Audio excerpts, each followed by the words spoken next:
안녕하세요. 11월 5일 목요일 짱목과 말씀 수다 시간입니다. 오늘 저는 이 추리닝을 입었는데요. 추리닝이 우리 교인이 선물한 거예요. 보여드릴까요? 예. 이게 태극기가 있고 여기 코리아라고 적혀 있잖아요.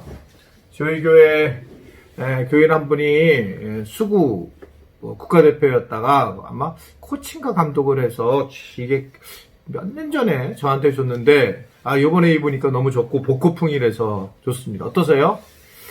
예, 뭐 이제 여러 가지 시간이 지나면서 재밌게 보고 또 함께 좀 편안하게 말씀을 전하려고 하고 있습니다. 그래서 오늘 아침에는 제가 처음으로 꽃잎차를 이렇게 타가지고 이 꽃잎차도 같이 마시면서 함께 이야기하는 시간을 지금 갖고 싶습니다. 편안하게 이렇게 나누고 싶어요.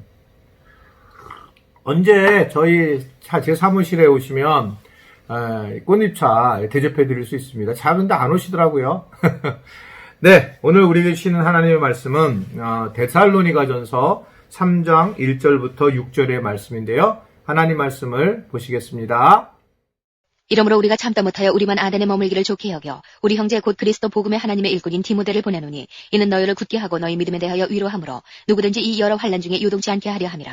우리도 이것을 당하게 세우신 줄을 너희가 친히 알리라. 우리가 너희와 함께 있을 때에 장차받을 환난을 너희에게 미리 말하였더니 과연 그렇게 된 것을 너희가 아느니라.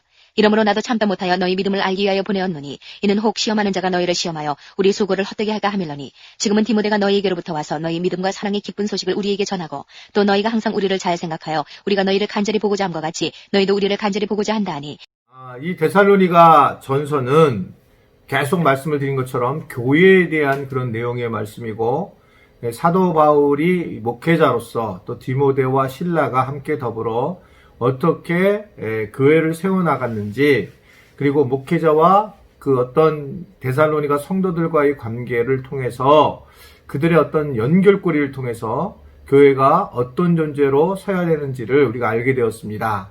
특별히 짧은 시간에 성장하면서 많은 사람의 본이 된 많은 교회의 본이 된 이 데살로니가 교회가 어떻게 보면 우리가 지금 한국 교회가 가야 될 길이고 또 저희 교회가 함께 가야 될 그런 길이라고 볼 수 있습니다. 그래서 제가 예전에 한번 기억나실지 모르겠지만 수원 데살로니가 교회라고 하는 제목으로 말씀을 드린 적이 있어요. 왜냐하면 그만큼 데살로니가 교회가 중요하기 때문에 그렇습니다. 자, 어떻든 사도 바울이 이 데살로니가에서 3주 사역을 하고 떠난 이후에 여러 하여튼간 끼어드는 게 있어요. 항상 항상 그걸 흔들어 놓는 그런 존재들이 있는데 그렇게 이제 흔들어 놓는 과정에서 바울이 결국은 데살로니가 교회에 편지를 하고 또 이들에게 교회가 뭔지를 알려주고 있습니다. 1절에 보면 바울이 이러므로 우리가 참다 못하여 우리만 아덴에 멀기를 좋게 생각을 했고 형제인 일꾼 디모데를 너희를 굳건하게 하고 믿음에 대해서 위로하게 하겠다라고 하는 것을 이야기하고 있습니다. 아마 그때 이제 바울이 그 아테네에 가서 복음을 전하는 그런 과정이었어요. 그래서 이 아테네를 가면 사도 바울이 복음을 전했던 그런 장소에 성경 구절이 있는 그 돌이 있습니다. 몇 번 가봤는데 거기서 이렇게 파르테노 신전이 보이는 곳에서 설전했던 아마 그 장소에 있었을 것 같고 그때 이제 이 데살로니가에 대한 소식을 듣고 이제 이 디모데를 보내게 되는 이제 그런 이야기를 하고 있습니다. 그런데 왜 보내느냐? 너희 믿음에 대해 위로를 하고 너희를 굳건하게 하고 3절 한번 보세요. 자, 3절. 자, 화장하시는 분들 잠깐 내려놓고 3절. 시작. 아무도 이 여러 환난 중에 흔들리지 않게 하려 함이라.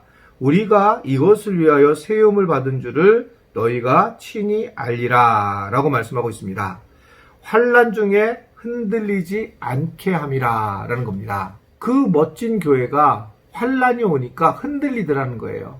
그래서 그것을 돕고 섬기려고 하는 것이 이제 사도 바울의 그런 고백입니다. 사실은 교회를 세워나가는 과정에 저는 이제 세워나가 봤잖아요. 교회를 세워나가는 과정에서 실질적으로 교회가 완벽하다고 생각하는 분들이 있고 저도 그렇게 생각을 했어요. 저도 완벽한 교회를 세워나가려고 하는 마음이 있었습니다. 그런데 그 시간이 지나면서 얼마나 제가 성경을 모르는 무지랭이 같이 그 말을 했는지를 이제는 이해를 해요. 사실은 완전한 교회는 없습니다. 이 땅에 있을 수도 없고, 그래서 새 예루살렘인 요한계시록을 보면 예수 그리스도가 오실 때의 교회가 완성이 되는 거고, 이 땅의 교회는 완성되어 있지 않습니다. 그리고 여러 상황이 되면 환란이 오게 되고, 결국 목회는 환란을 갖다가 흔들리지 않게 하려고 하는 것이다. 이렇게 이제 이야기하는 겁니다. 저도 개인적으로 이제 목회의 방향들이 달라진 것은 무엇이었냐면, 그냥 저는 열심히 하고 최선을 다하고 그렇게 하는 건 줄 알았는데, 교회가 여러 환란이 이제 어느 정도 되니까 오게 되기 시작을 했어요. 아시겠지만 그때 이제 가장 크게 나타났던 것이 제가 이제 재정을 쓰는 방식이었습니다. 저는 사실은 이렇게 의도적으로라든지 그렇게 한 적은 거의 없어요. 근데 문제는 제가 이런 경험이 없는 거예요. 그러면서 이게 환란이 오는 걸 보면서 안 되겠다. 그래가지고 이제 그 부분에 대해서 우리 장로님들이 함께 더불어서 정말 감사해요. 애쓰셨고, 저도 이제 이런 부분에서 정리를 하고, 또 우리 교회에 제가 감사를 스스로 부탁을 했고, 그래서 감사가 진행되고, 또 이제 감사가 앞으로도 진행될 거예요. 근데 이게 왜 이렇게 중요하냐? 환란 중에 사실은 환란을 갖다가 흔들리지 않게 하는 게 목회구나라는 걸 알기 때문에 그렇습니다. 그래서 저는 지금도 우리 목사님 한 분이 행정담당 목사님, 설 목사님이시잖아요. 제에 대해서, 재정에 대해서 계속 모든 걸 그분이 이렇게 이야기하고 해주세요. 제가 사실 정말 모르기 때문에. 그런데 이건 중요한 게 환란 중에 흔들리는 상황이 올 수가 있다는 것을 저는 알고 있기 때문에 그렇습니다. 그러니까 이것을 세우려고 하는 것이 어떻든 너희가 친히 알아야 한다라고 이렇게 말씀하고 있어요. 근데 이 환란은 이 디모데가 가가지고 이렇게 도와주는 것처럼, 이러면 또 이제 여러분 모르시는 얘기는 목사님들이 환란을 하면 도와줘야지 이렇게 얘기를 하는데 맞기도 합니다. 그러나 이 환란은 더불어 도와준다는 겁니다. 자, 우리가 어려운 일을 당할 때에, 환란을 당할 때 교회는 함께 환란을 견디는 거예요. 한번 저를 따를까요? 교회는 함께 환란을 이겨야 한다. 그러니까 지금 코로나 같은 경우도 나 혼자 열심히 하는 것도 있지만 함께 더불어 기도하고 함께 더불어 나누고 함께 힘든 것과 기쁜 것을 서로 공유하면서 서로 지지하고 격려하며 서로를 이해해주면서, 그러면서 우리가 교회 공동체를 세워져 나가는 것을 볼 수 있습니다. 환란 중에 최고 중요한 거는 저는 교회 안에서가 뭐냐면 공감과 기도라고 생각해요. 즉 누가 힘든 얘기하면 그렇군요, 힘들군요 라고 공감을 해주고 함께 기도하는 것, 더 이상 없습니다. 뭔가 판단을 하거나 그를 도와주려고 하면서 문제가 돼요. 그냥 그 사람이 생각하고 힘든 것에 대해서 공감을 해주고 기도할 때에, 이게 이제 어떻게 생각하면 교회의 본질이에요. 그래서 저희 교회가 가르치는 게, 상담은 그냥 공감을 해줘라, 그리고 복음은 기도해자, 아주 분명하잖아요. 그래서 그런 것이 중요한데, 만약에 기도를 많이 해도 공감 능력이 없으면요, 그러면 그 사람은 굉장히 독선적인 것이 되고, 공감 능력이 있는데 기도를 못하는 사람은, 이 사람은 착한 사람일 뿐이지 믿음의 사람이 아니거든요. 이게 이제 교회는 이게 함께 가야 되는 것을 알고 디모데를 보내주시면서 이 교회가 함께 환란을 견디기를 원하는 겁니다. 근데 이 환란이 저렇게 말이 급해지냐면 그 다음 절이 중요하기 때문에 그래요. 4절을 보면 우리가 너희와 함께 있을 때에 장차 받을 환란을 너희에게 미리 말하였는데 과연 그렇게 너희가 안다라는 겁니다. 사실은 이 환란도 예고했다는 거예요. 이런 일이 벌어질 거라고 하는 것을 이야기를 하고 있는 것을 볼 수가 있습니다. 우리에게 하나님은 사실 다 알려준 거예요. 코로나19에 대한 이런 부분도 알려주셨고, 앞으로는 어떻게 얘기한다고 그러죠? 불시험이 온다라고 알려주셨어요. 그러니까 사실은 물시험했다가 불시험 온다는 것도 알려줬고, 예수님이 오신다는 것도 알려줬단 말입니다. 환란이 오면 교회들이 연합해서 이걸 이겨내야 된다는 것도 알려주셨다고 하는 거죠. 그러니까 환란이 갑자기 온 게 아니고 우리가 예상치 못해서 온 게 아니고 코로나도 예상치 못한 게 아니라고 몇 번 말씀드렸잖아요. 전염병을 사용하신 하나님을 모습으로 우리는 과거에도 봤고 미래에도 하실 거라고 하는 것을 말씀을 하고 계셨기 때문에 결국은 우리는 이 환란을 교회가 더불어서 함께 해결해야 된다는 것을 이 데살로니가를 통해서 볼 수 있습니다. 어려운 일은 예고된 일인데 이 환란은 이런 것들을 혼자 해결하는 것이 아니라 더불어 함께 행해야 된다. 그래서 저도 신방도 안 해봤던 사람이 10년 동안 신방을 하게 됐고, 또 말씀수다도 내년에 하려고 그래요. 말씀수다뿐만 아니 이게 아니고 커피수다.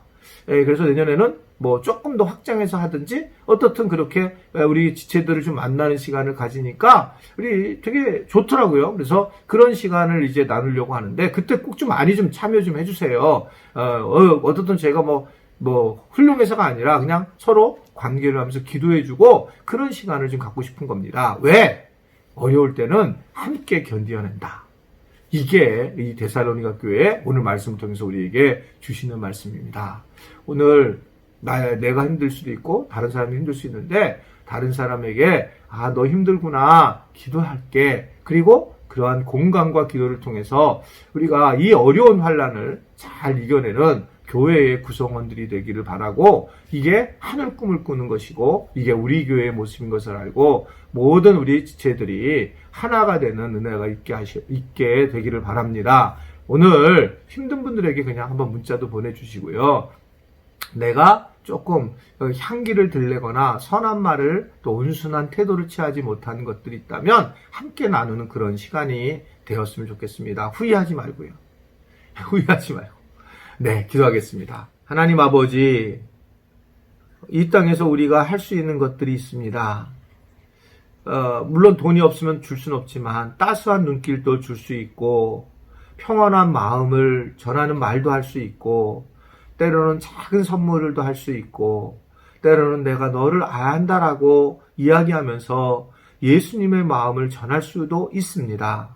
주님, 오늘 우리가 교회의 교인인 것들을 알고 서로 간에 힘을 합쳐서 데살로니가 교회에서 애를 쓰고 이 시험을 이겼던 것처럼 우리 교회 교인들이, 아니 전 세계 교인들이 힘을 합쳐서 이 어려움들을 잘 이겨내 나갈 수 있도록 도와주시고 인도하여 주옵소서. 예수님의 이름으로 기도드리옵나이다. 아멘.